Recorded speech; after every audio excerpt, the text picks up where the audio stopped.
அருள்வாய் குகனே.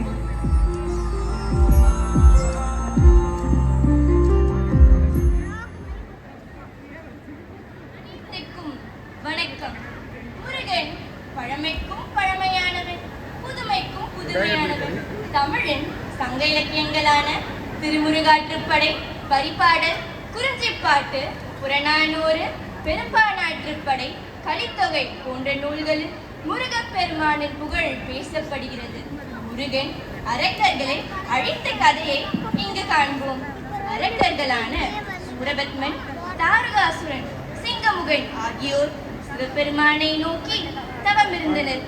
சிவபெருமானும் தன்னால் அன்றி வேறு எவராலும் அவர்களை வீழ்த்த முடியாத வரமளித்தார். அதன் காரணமாக அரக்கர்கள் தேவர்களை சிறை செய்து சொல்லொன்னா துயரளித்து வந்தனர். தேவர்கள் சிவபெருமானிடம் முறையிட்டனர். சிவபெருமானின் அருளால் முருகன் அவதரித்தார். வேலெடும் கண்ணி பார்வதி தன் சக்தியெல்லாம் திரட்டி வேலொன்று தர முருகன் வெற்றிவேல் முருகரானார். முடிவில் சூரபத்மன், தாரகாசுரன், சிங்கமுகன் ஆகியோர் முருகனின் வேல்பட்டு அடைந்தனர். நாங்கள் உங்கள் முன் பணிவன்புடன் சமர்ப்பிக்கும் தமிழ் நாடகம் அருள்வாய் குகனே. நன்றி.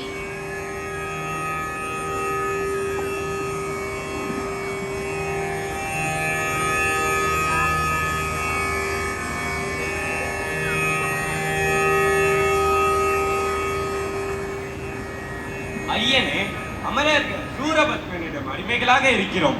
எங்களை காத்தருள வேண்டும் ஐயனே. சுவாமி, சூரனின் கொடுமைகள் நாளுக்கு நாள் அதிகமாகிக் கொண்டே செல்கிறது. குமரனோ இதை பற்றி இன்னும் சிந்திக்கவே இல்லை. அல்லல் படும் அமரர்களின் நிலைதான் என்ன? நமது குமரனின் வீரத்தை இத்தருணையில் உள்ளோர் அனைவரும் காணச் செய்வோம். முருகா, கந்தா, நீ இப்போதே சூரபத்மன் மேல் படையெடுத்துச் செல். தேவர்களை விடுதலை செய்து வா. சென்று வா மகனே, வென்று வா. அப்படியே ஆகட்டும் தந்தையே. அன்னையே, தாங்கள் எதுவும் கூறவில்லையே. முருகா, வெல்ல முடியாத பகையெல்லாம் வெல்லக்கூடிய சக்தி வேலை நான் உனக்களிக்கின்றேன். இந்த வேல் தர்மத்தை நிலைநாட்டிவிட்டு உன்னிடமே திரும்பி வரும். என்றும் வேலின்றி முருகனில்லை என்ற பெயர் நிலைக்கட்டும். உன்னுடைய பக்தர்களுக்கு இது ஞானவேலாகவும் பகைவர்களுக்கு இது வீரவேலாகவும் விளங்கட்டும்.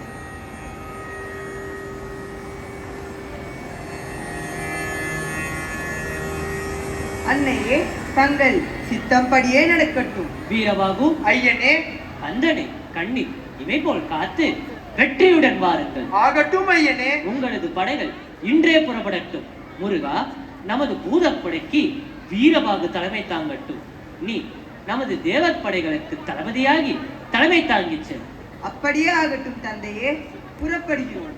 வெற்றிவேல், வெற்றிவேல், வெற்றிவேல்.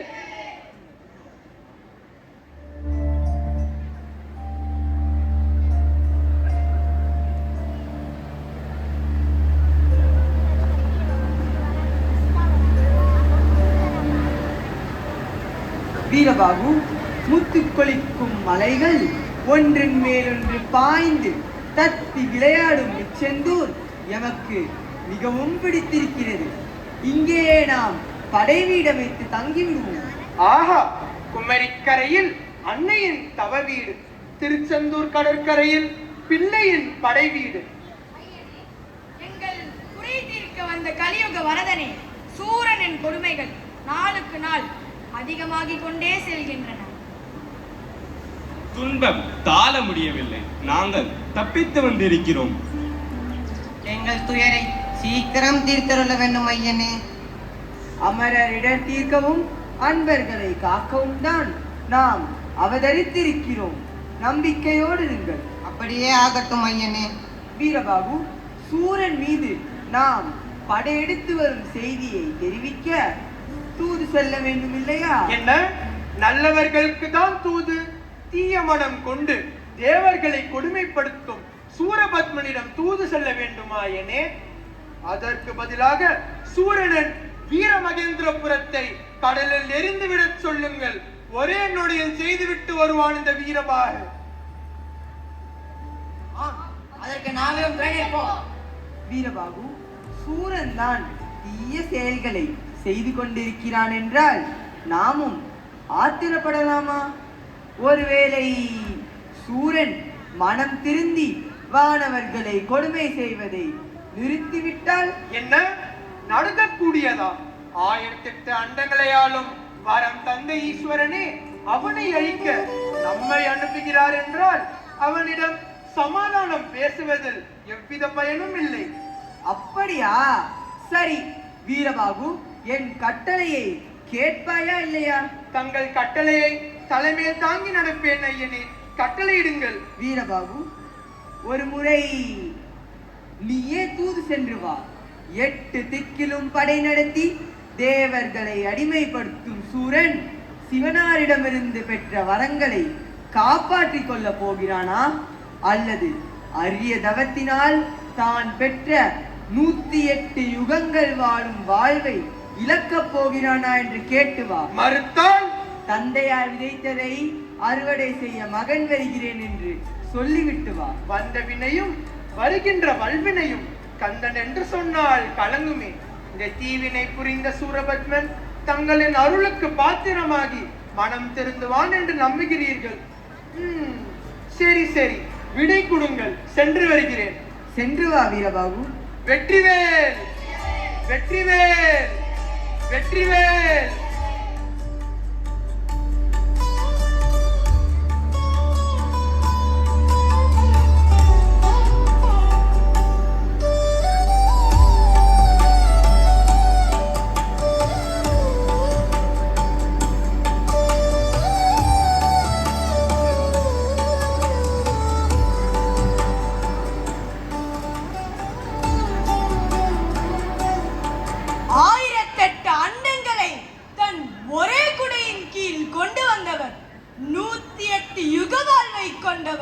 அரக்கர்களின் சக்கரவர்த்தி, விண்ணுலகையும் மண்ணுலகையும் வெற்றி கொண்டு தேவர்களை சிறைப்பிடித்த சூரபத்மன் வருகிறார் வருகிறார். குருதேவர் சுக்ராச்சாரியாரின் பாதங்களுக்கு சூரபத்மனின் வணக்கங்கள். வாழ்க சூரபத்மா, என்றும் வெற்றியே அடைய வாழ்த்துகிறேன். தேவர்களை சிறை செய்தாய், அசுர குலத்தின் பெருமை நிலைநாட்டினாய். வாழ்கனின் புகழ். நமது மகேந்திரபுரியே விழாக்கோலம் பூண்டுள்ளது. தேவர்கள் நம் ஆணைக்கு இணங்கி குற்றேவல் செய்கின்றனர். யார் எங்கே? அரசர். அந்த தேவர்களை இழுத்து வாருங்கள்.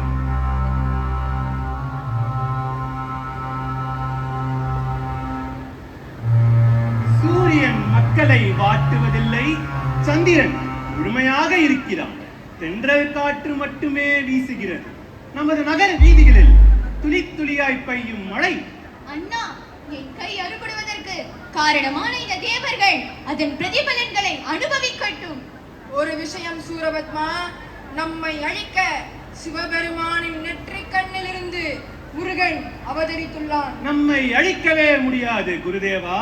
எனக்கு வரம் அளித்த அந்த திரிபுரம் எரித்த விரிசடை கடவுள் சிவனார் எப்படி என்னை அழிப்பார்? அண்ணா, மறந்து விட்டாயா?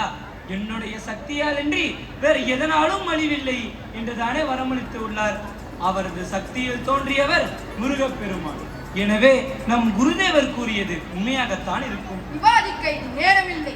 முருகனின் தலைமையில் பெரும் படை கிளம்பி வந்து கொண்டே இருக்கிறது. ஆமாம், நானும் கேள்விப்பட்டேன். இருப்பினும் அதை நம்பவில்லை. அண்ணா, நம் குருதேவர் கூறியது முற்றிலும் உண்மைதான். இப்போது அந்த படை செந்தூரில் படையிடம் வைத்து தங்கியுள்ளதா? வரட்டும் வரட்டும், அந்த படைகள் ஒரு கணத்திலேயே அழித்து விடுவோம். சக்கரவர்த்தி அவர்களே, முருகனிடம் இருந்து வீரபாகு என்பவர் தூதுவராக வந்துள்ளார். வரச்சொல். வாழ்க மகேந்திரபுரத்து மாமன்னர், 1008 அண்டங்களின் அதிபதி சூரபத்மன் வாழ்க. யார் நீ? முப்புறம் எரித்த விரிசடை கடவுளின் நெற்றிக் கண்ணல் உதித்த பாலன், அம்பிகை அளித்த வேலாயுதம் ஏந்திய வேலன், வைதாரியும் வாழ வைக்கும் வீரன், எதிர்த்தவனுக்கு காலன் அனுப்பி வைத்த தூதன் இந்த வீரபாகு தேவன். ஓ, முருகன் அனுப்பிய தூதனா?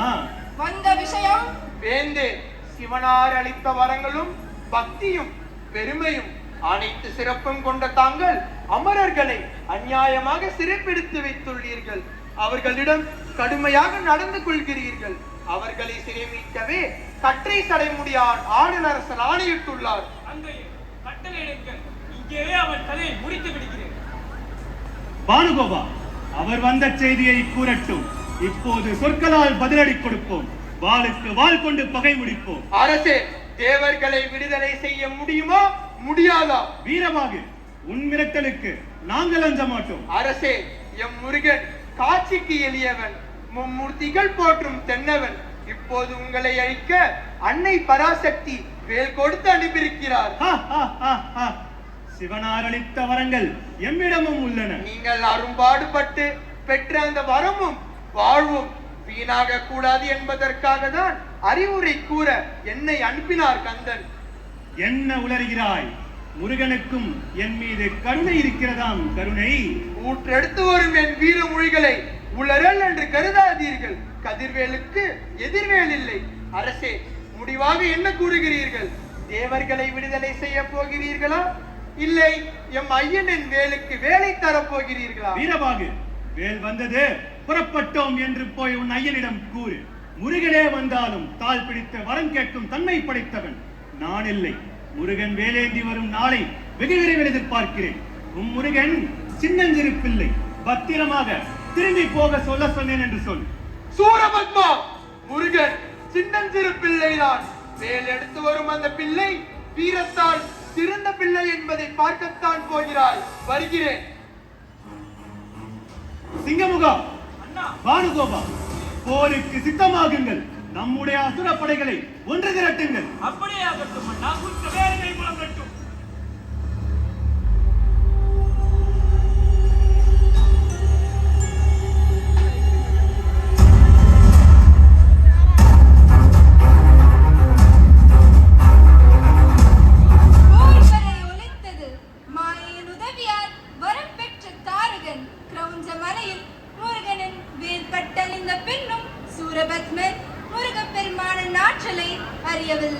அதனால்தான் சமாதான தூதுவராக வந்த வீரபாகுவின் மொழிகளை ஏற்கவில்லை.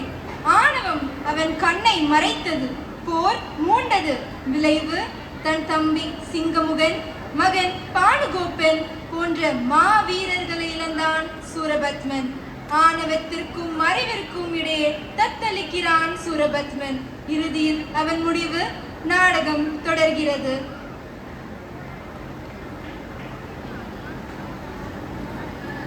அவர் யார்? முருகனா? எனக்கு வரமளித்த சிவனாரின் நெற்றிக் கண்ணில் உதித்த பிழம்பா?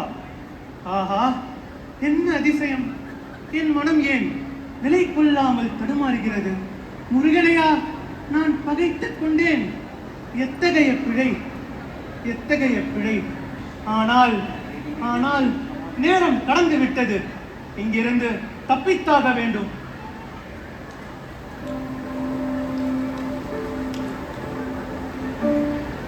ஐயனே, சூரன் களத்திலிருந்து ஓடிவிட்டான். இன்று அவனை நாம் பின்தொடர்ந்து செல்வோம். தாங்கள் சூரபத்மன் பின்னால் செல்வதா? வேல் அனுப்பினால் போதும், வேலையை கச்சிதமாக செய்துவிடும். வீரபாபு, கை தவறவிட்ட பிள்ளையை தேடி தந்தை செல்கிறேன், தடுக்காதே. ஐயனே, ஐயனே!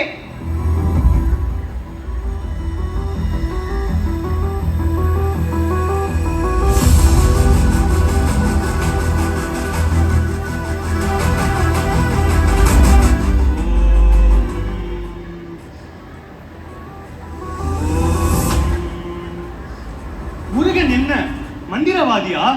என் மந்திரங்கள் எல்லாம் மறந்து விட்டனவே. அறிவும் முருகனை நோக்கி செல்கிறது. இந்த கடலை கடந்தாக வேண்டும். அதோ வீரபாகுவும் முருகனும் வருகிறார்களே, எப்படி தப்புவது? ஆம், அதுதான் சரி. இங்கேயே மனமாகி நிற்கிறேன்.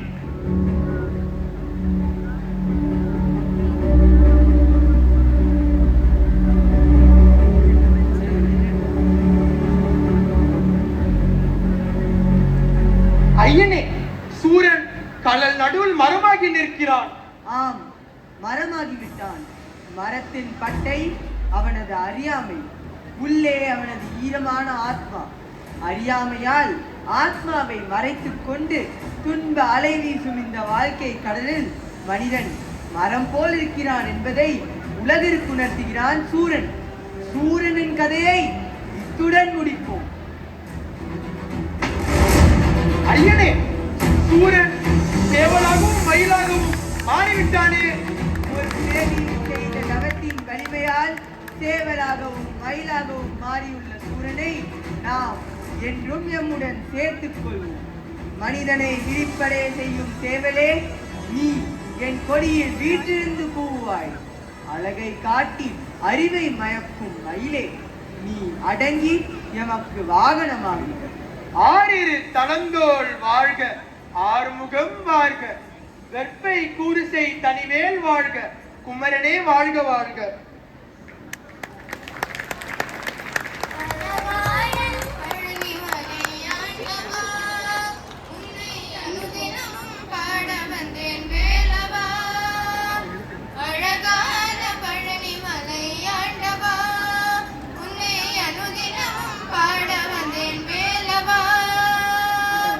வண்ணமயிலாதனே பாவடி வேலனே, வண்ணமயிலாதனே பாவடி வேலனே, வர வேண்டும் மயில் மீது முருகையனே, வர வேண்டும் மயில் மீது முருகையனே, முருகா முருகா முருகா முருகா.